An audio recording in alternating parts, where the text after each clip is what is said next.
Bueno, les voy a pedir una especie de gancho, porque están conversando ya en la mesa antes de empezar el programa y empezar a grabar. Así que bueno, les pido un segundo de silencio de presentación. No, bueno, es una forma de decir gracias a todos por estar. Fíjense, yo no sé cómo presentarlos.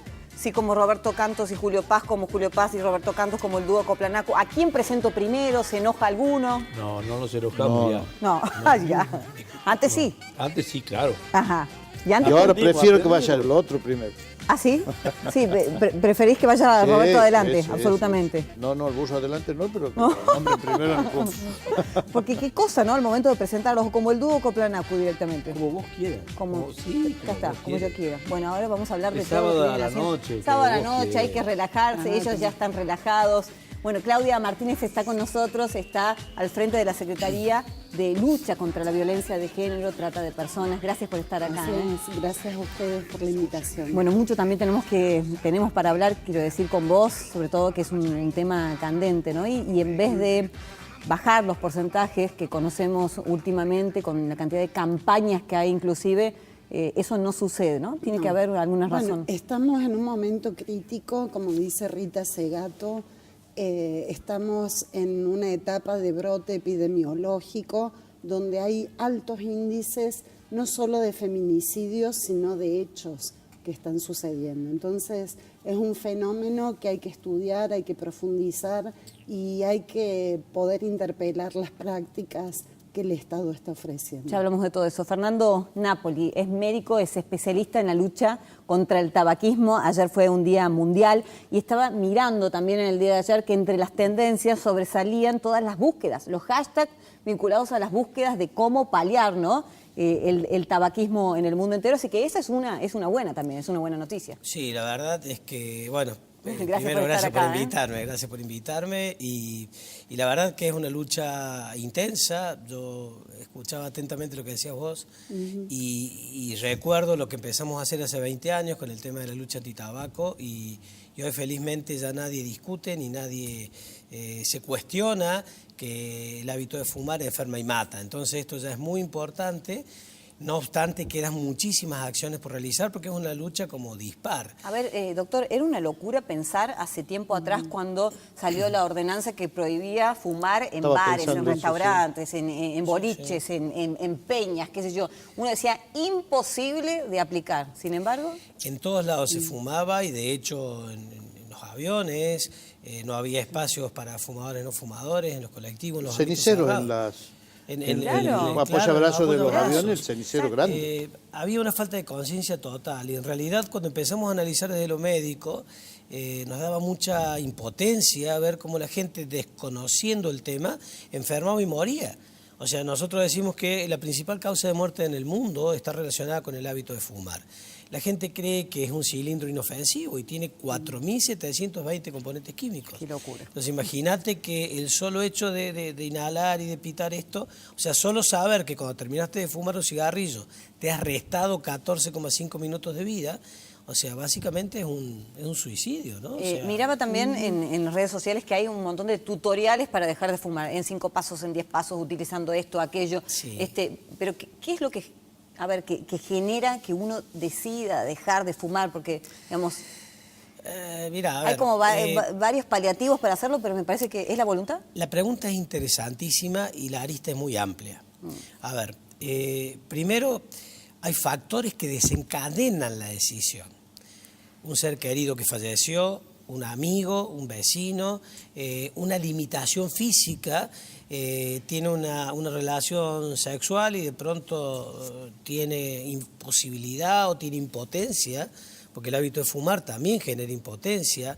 La mujer, al tener menos lubricación vaginal, no tiene placer sexual.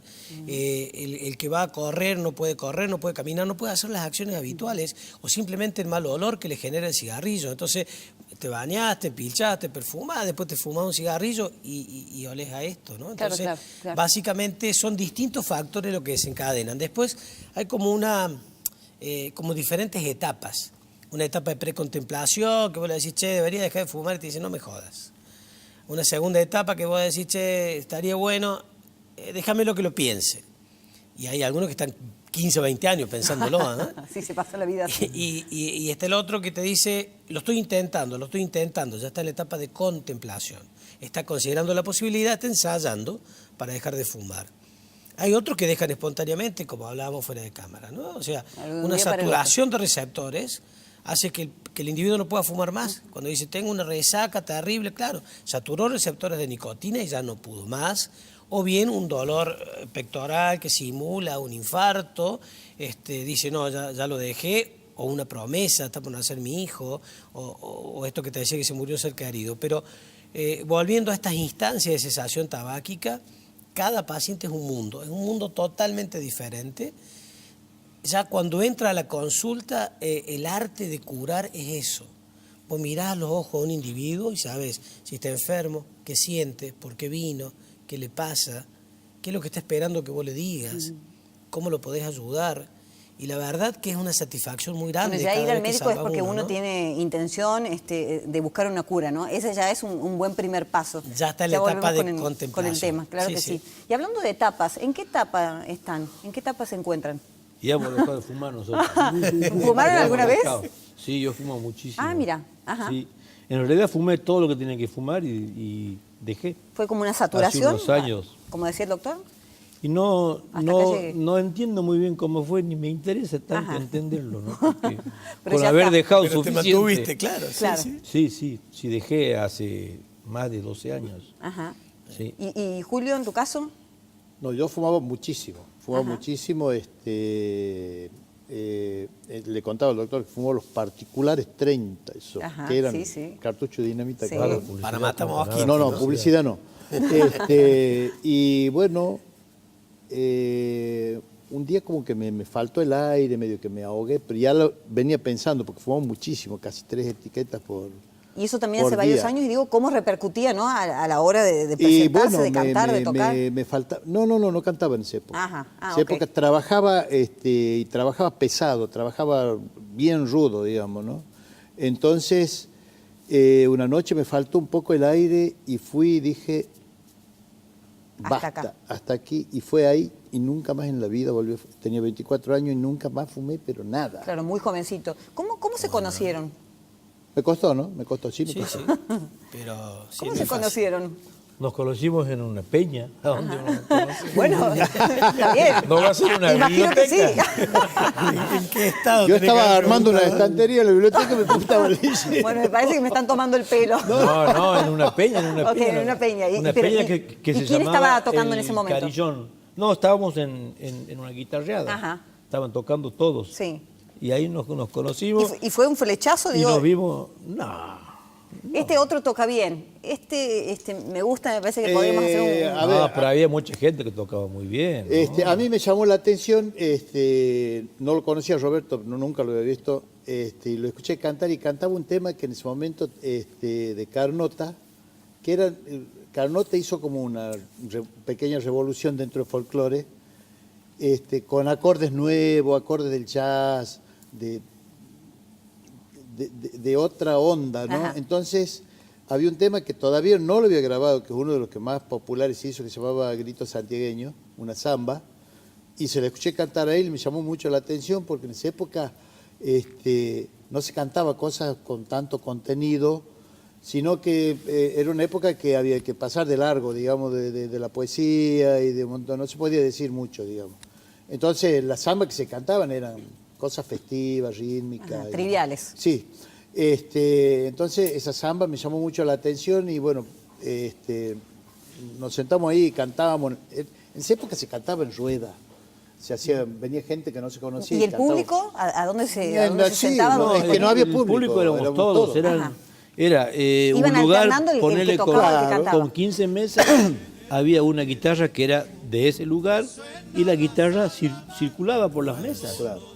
El que sabía cantar, cantaba y el que no escuchaba. ¿Y qué extrañan de eso, no? Porque ahora es absolutamente distinto el formato. Ustedes sobre escenario, el público contemplando de alguna manera. Se extraña eso, ¿no? Porque los formatos que hay ahora para escuchar música, no.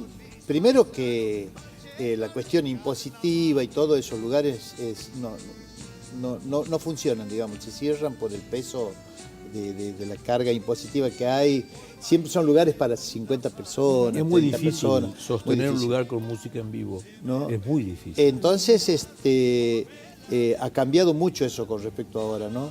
Los lugares son de 1000 personas para arriba.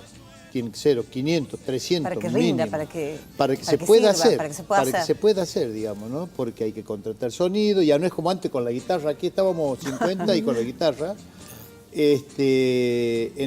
Ahora necesitas un buen sonido, y la gente se ha acostumbrado a escuchar así, ¿no? Ajá. Exige de otra manera. Sí, sí. ¿Siempre se han autogestionado? Sí. Porque es dificilísimo, ¿no? Sobre todo en una economía en la que estamos viviendo también. Bueno, nosotros estamos tocados hace 34 años y hemos ido aprendiendo. Sí es difícil, pero si uno está atento a los aprendizajes que tiene que ¿Pero tener. porque lo decidieron así porque... Naturalmente, bueno... Se iba dando, al dando. principio, 15 años no nos dio bola a nadie, digamos. Entonces, Claro. pega el afiche, no era que no queríamos. Claro, no se negaban, éramos digamos. underground a la fuerza, digamos. Qué sé yo, al principio con mi compa hacíamos los afiches, los diseñábamos, los pegábamos a las 5 de la mañana preparando el engrudo para salir en una moto a pegar los afiches y pegábamos 1000 afiches. Hoy te meten preso al cuarto, vas preso porque no pagaste el espacio. Claro. En esa época se podía. Hacíamos la prensa, bueno, todo. Claro. Éramos autogestionados. Claro. realmente. Y siguen haciéndolo, pero de manera diferente, ¿ya? Sí. Digamos, lo que nosotros... Las imposiciones del mercado también son a donde, digamos, nos imponemos nosotros es en la forma que se va a hacer, digamos. ¿No? No venderle el alma al diablo para poder cantar, digamos. Claro. Porque hay muchas formas de gestionar esto, ¿no? Mucho diablo. Ajá. Claro. Más diablo que otra cosa. Entonces, nosotros decidimos sobre lo artístico, absolutamente, siempre lo hemos hecho, aún estando en algún momento dentro de una compañía que nos trató muy bien, que fue la distribuidora Belgrano. Jamás nos dijeron, van a cantar esto, o muchachos, hay que cantar esto, si no, no hay. Claro. Y tenemos un representante, un manager, sí. que es parte Que nos ayuda mucho. de nuestro equipo. Bueno, ya en un segundo nada más nos van a contar cómo es un día en la vida de los Coplas, a qué hora se levantan, qué hacen. O sea, el mediodía. Bueno, Sé pero que ya nos cuentan en un ratito. Mentira. Bueno, ya nos van a contar de verdad. Claudia, es uno de los temas también más sensibles, ¿no? De la mesa que nos toca en el día de hoy, que tiene que ver con la violencia permanente que recibe la mujer. ¿Hay más casos porque se publican, porque la mujer se anima a denunciar, el entorno se anima a denunciar? ¿O siempre pasó y bueno, no teníamos esa ayuda, ¿no? De la difusión, de la posibilidad de buscarla? Bueno, creo que pasan ambas cosas, ¿no? Hoy las mujeres tienen muchísimos más recursos para poder acercarse a denunciar. Hoy hay mucha información, hay una gran movilización de mujeres que ha permitido visibilizar todos estos temas. Pero también podemos decir que hay mucha más violencia.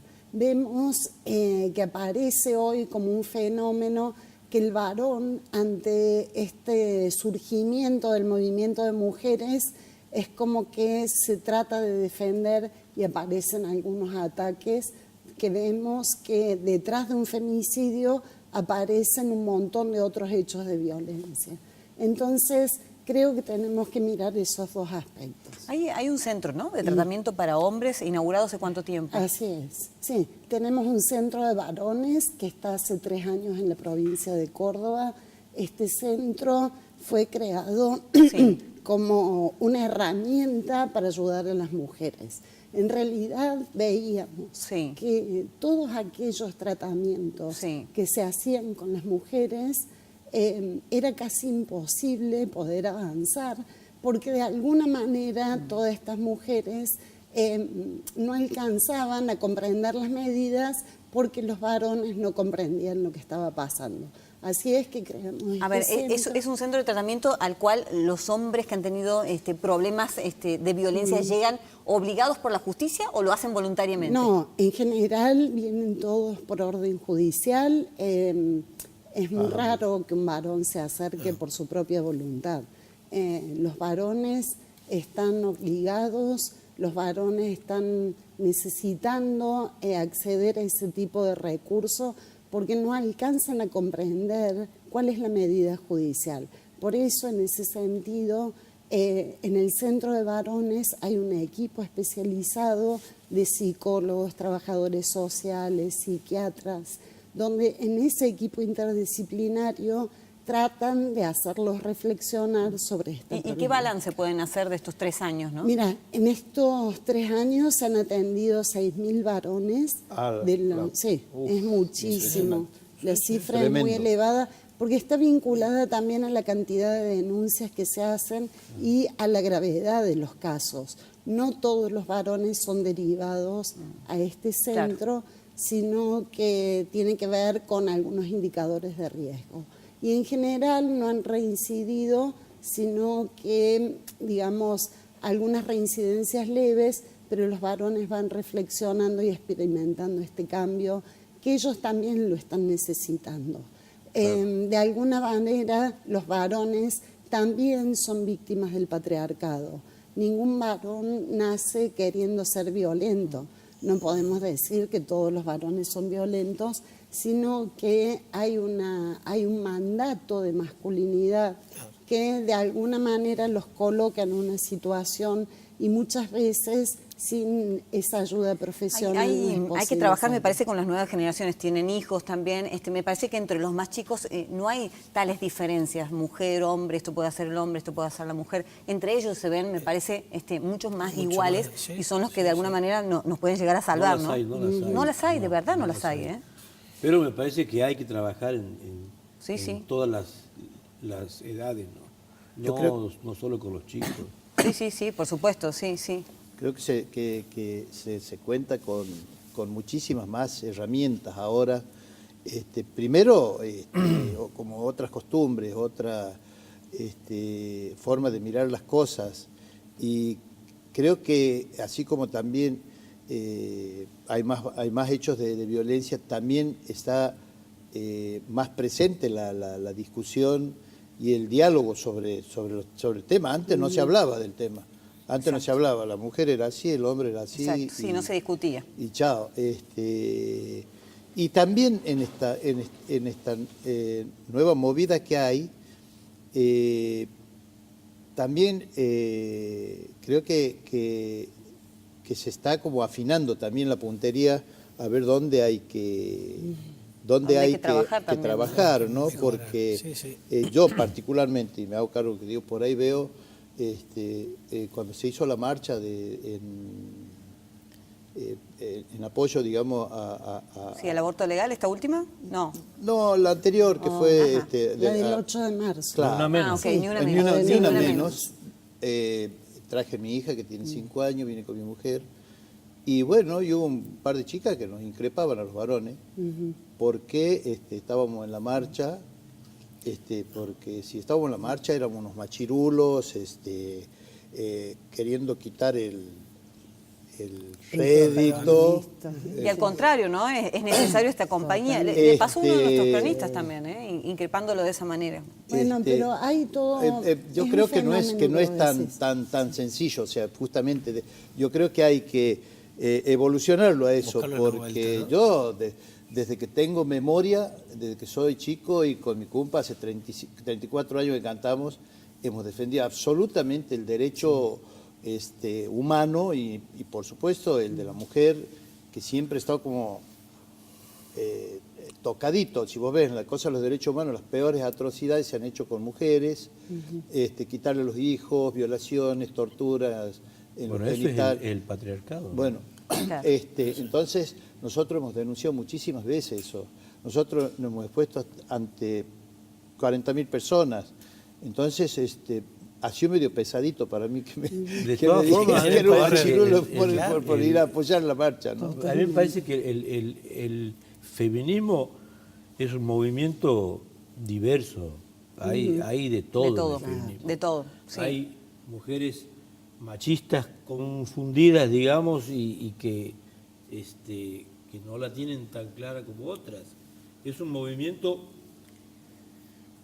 no nuevo, pero sí que está caminando mucho más fuertemente Exacto, que antes exacto. y hay de todo. Y es buenísimo que haya muchas mujeres valientes que hagan bandera, ¿no? de una lucha y en defensa de derechos. Muchas veces no se comparte absolutamente todo lo que piden o lo que pretenden, pero la idea es esa, ¿no? Bueno, pero hoy es podemos visibilizar hablar- una problemática que es Hoy tremenda. podemos hablar de feminismo todos los que estamos aquí en este living. Antes el feminismo era un espacio muy elitista, era solo para unas pocas mujeres. Claro, una intelectualidad, Y hoy, claro, y hoy digo, muchas mujeres y muchos varones pueden sentirse incluidos dentro de este feminismo un poco más plural, donde también entendimos que si no incluíamos a los varones, había una parte de la historia que no terminábamos de comprender. Nosotros cuando creamos el Centro de Varones tuvimos una manifestación de mujeres que estaban en contra de esta decisión política porque decían que le íbamos a sacar los recursos a las mujeres para dárselo a los varones. Y en realidad hoy estamos viendo y hoy ellas mismas lo reconocen como un logro del feminismo, este tipo de herramientas, porque digamos esto es lo que ayuda a la mujer, no es para ayudar solo al varón. Es para poder ayudar a esa mujer para que no haya reiteraciones. No, lo que pienso, yo creo que hay que, porque cada uno tiene desde la posición, desde la actividad que lleva, una posición diferente. Y desde el punto de vista médico, indudablemente, que existen diferencias entre el hombre y la mujer que uno tiene que comprender para poder abordar. Entonces, hay muchos hombres que no comprenden a las mujeres, no comprenden lo que les sucede, desde lo hormonal hasta lo psicológico, o sea, psicológicamente y conductualmente, afectivamente, somos diferentes. Lo que hay que comprender es que esto no le da más derecho ni a uno ni al otro. O sea, es básicamente poder educar al hombre para que conozca que esto le puede estar pasando a la mujer y poner en alerta que es lo que todos están haciendo cuando un hombre no lleva un comportamiento normal, porque no es normal que uno quiera tener posesión sobre el otro o como venía pasando en algunos casos. También hay hombres que no comprenden su propio género, ¿no? Ah, sí, bueno, ese es el otro. Ya seguimos hablando del tema, me dicen una pausa urgente. La verdad que está tan interesante que bueno, uno no quisiera ni siquiera hacer el corte, pero ya seguimos con estos temas y otros. Entre otras cosas, piensen, para cuando volvamos, ¿por quién pagarían una entrada? ¿Por qué artista? Pausa, ya venimos.